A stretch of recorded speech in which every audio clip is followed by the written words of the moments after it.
আর অসুস্থ সুজিত বসু নিঃশ্বাস নিতে সমস্যা, প্রাক্তন মন্ত্রীর ওষুধ নিয়ে সিজিও স্ত্রী ও মেয়ে। আজ সকালে মেডিকেল পরীক্ষা হবার কথা সুজিত বসুর। আরো বিস্তারিত জানাবে অনুপ আমাদের সঙ্গে রয়েছে। অনুপ, কি জানা যাচ্ছে?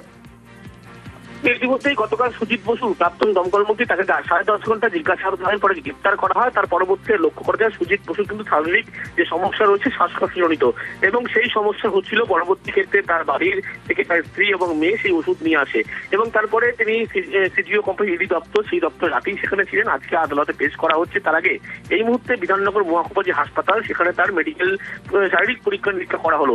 ইতিমধ্যেই আজকে তাকে ব্যাংক আদালতে তোলা হবে এবং তাকে হেফাজতে নেওয়ার কিন্তু আবেদন জানানো ইডির পক্ষ থেকে। তার কারণ পুরো নিয়োগ যে দুর্নীতি মামলা, সেই মামলায় গতকাল যে দিনভর জিজ্ঞাসাবাদ, সেই জিজ্ঞাসাবাদের পরে বয়ানে একাধিক অসঙ্গতি এবং অসহযোগিতা করার অভিযোগ, এই অভিযোগের ভিত্তিতে সুজিত বসু প্রাক্তন দমকল মন্ত্রী তাকে গ্রেপ্তার করা হয়। এর আগে ভোটের আগে কিন্তু তাকে বারবার তলব করা হচ্ছে, তিনি গণহাজির ছিলেন, আদালতে দ্বারস্থ হয় এবং বলা হয় তিনি 1 তারিখ সশরীরে এই ইডি দপ্তরে হাজিরা দেবেন।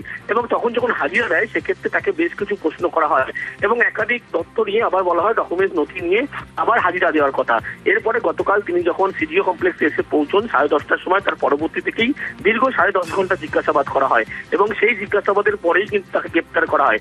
এসএসসি নিয়োগ দুর্নীতি মামলার ক্ষেত্রে যখন তদন্ত করছিল ইডি, সেক্ষেত্রে কিন্তু বেশ কয়েকটি নাম যখন উঠে আসে এবং অয়নশীল বলে এক ব্যক্তির নাম প্রথমে উঠে আসে এবং সেখানেই বেশ কিছু নথি পায়। তার পরবর্তী ক্ষেত্রে পৌরসভা সংক্রান্ত মামলায় অয়নশীলের বিরুদ্ধে ইসিআর করে এবং অয়নশীল এই ঘটনায় যখন গ্রেপ্তার হয় তার পরবর্তী ক্ষেত্রে একাধিক পৌরসভার চাকরি থেকে শুরু করে বিভিন্ন কিছু দেওয়া হয়েছিল।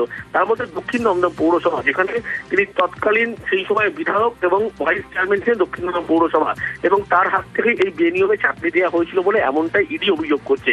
কিন্তু সুজিত বসুর পক্ষ থেকে বারবার বলা হচ্ছে তিনি এই সমস্ত বিষয়ের মধ্যে জড়িত নেই, তার কারণ চার্জশিটেও তার নাম ছিল। কিন্তু দেখা গেল তাকে আবার তলব করা হলো এবং তাকে যখন জিজ্ঞাসাবাদ করা হলো বয়ানে একাধিক অসঙ্গতি পাওয়ার পরেই ইতিমধ্যে তাকে গ্রেপ্তার করা হয়েছে এবং আজকে মেডিকেল করানোর পরে আদালতে ইতিমধ্যে সুজিত বসু প্রাক্তন দমকল মন্ত্রী তাকে পেশ করা হচ্ছে। বেশ, ধন্যবাদ।